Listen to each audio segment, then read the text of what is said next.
Number one, the Trump administration has been clear from day one that any illegal alien present in this country is subject to deportation. However, the priority, of course, is going after the convicted criminals, the worst of the worst, the murderers, the pedophiles, the rapists in this country. Interestingly, in the CBS story, what the Democrat talking heads on television are not saying is this line. Nearly 60% of ICE arrestees over the past year had criminal charges or convictions. And among that population, the majority of the criminal charges or convictions are for nonviolent crimes.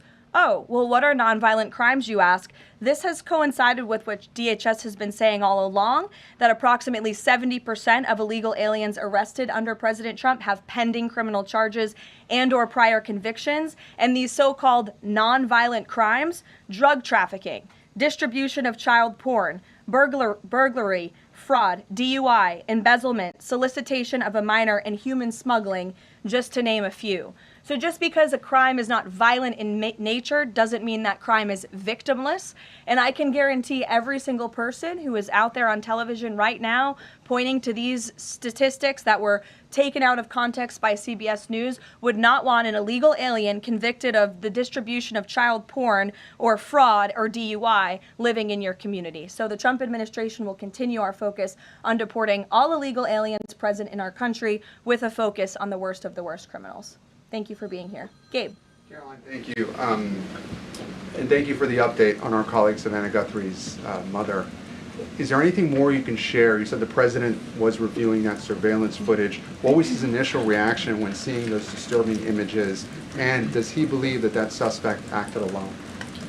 I haven't talked to him specifically about the second point on whether the suspect acted alone or not, so I don't want to weigh in on the president's thinking on that. His initial reaction, of course, as all Americans, is just pure disgust. And again, it's heartbreaking to see now this footage really bring to life a story we've all been reading about. And again, we're just praying for the safety of Nancy Guthrie and that she will return home soon. And the president directed me to please encourage all Americans with any information to call the FBI, and we hope that this case will come to a positive resolution as soon as possible. We, of course, have a lot to talk about in a completely separate topic. I was hoping you can clarify something that's come up over the last several days, again, regarding a separate topic, in the Epstein files. According to newly released files, the president had a conversation with the Palm Beach police chief in the early 2000s, according to the police chief in 2019. The president has gone on record before, and he's told reporters that he said that that he had no idea about Jeffrey Epstein's crimes. During this conversation with the police chief, however, he did say, according to this recounting of it, that thank goodness you're stopping him. He also called Ghislaine Maxwell evil. So my two questions are, did that conversation with the Palm Beach police chief happen? And can you explain the discrepancy? What I will say is that the president has always remained consistent and that he kicked Jeffrey Epstein out of his club at Mar-a-Lago because, frankly, Jeffrey Epstein was a creep. And unlike many other people who are named in these files, President Trump cut off his relationship with Jeffrey Epstein and was honest and transparent about that for years and years. And so I think what the president has said all along has always remained true. And the release of more than 3 million documents related to Jeffrey Epstein and his heinous, disgusting crimes just shows the level of transparency that this president and administration has committed to in bringing these files to light. But did he call the chief in 2006? Karoline, did he call the chief? Look, it was a phone call that may or may not have happened in 2006. I don't know the answer to that question. What I'm telling you is that what President Trump has always said is that he kicked Jeffrey Epstein out of his Mar-a-Lago club because Jeffrey Epstein was a creep, and that remains true. And this call, if it did happen, corroborates exactly what President Trump has said from the beginning. And I'm sure many of you, when you read that alleged FBI report, probably thought to yourself, wow, this really cracks our narrative that we've been trying to push about this president for many years. So we're moving on from that. Reagan. Thanks, Caroline. I want to ask you about the SAVE Act. NBC reported that there's some hesitation among House Republicans on adding absentee ballot restrictions into the SAVE Act. Can you explain what the hesitation is among House Republicans and also just provide a status of negotiations with Congress on the legislation? Sure.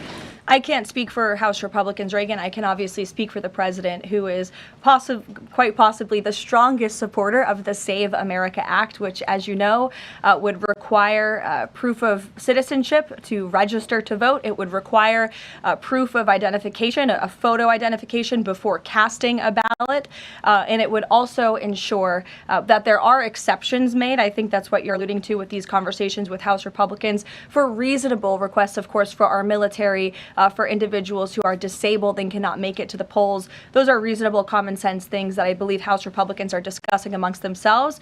But as for the president, he's been very clear. He wants House Republicans and Democrats, too, if they were politically wise, to pass this legislation, for the Senate to pass it, to send it to the president's desk so it can be signed into law. Follow-up. I'm wondering when the last time the president spoke to Leader Thune was, and if he discussed using the standing filibuster to pass legislation. The president has given his position on the standing filibuster. As for his most recent conversation with Leader Thune, frankly, I'm not sure. I do know they speak very frequently. The president's in constant communication with both Leader Thune and the House Speaker, Mike Johnson. Stephen, I see we switched up our seating chart. Your direct line of sight now. Congratulations. Thank you to the Correspondents Association for recognizing the New York Post's reach. I've got two questions for you, one about the Guthrie case and then another about infrastructure. On the Guthrie case, does President Trump have a warning to the culprits here about what would happen to them, what federal consequences they would face if they do not release Nancy Guthrie unharmed? I think anyone who was involved in this depraved crime, this abduction, of course, we want to be seen held to the fullest extent of the law possible.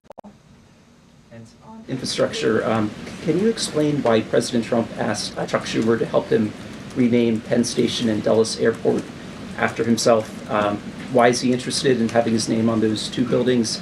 And why are the Gateway Tunnel funds the proper point of pressure to get that to happen? To your first question about the renaming, why not? It was something the president floated in his conversation with Chuck Schumer.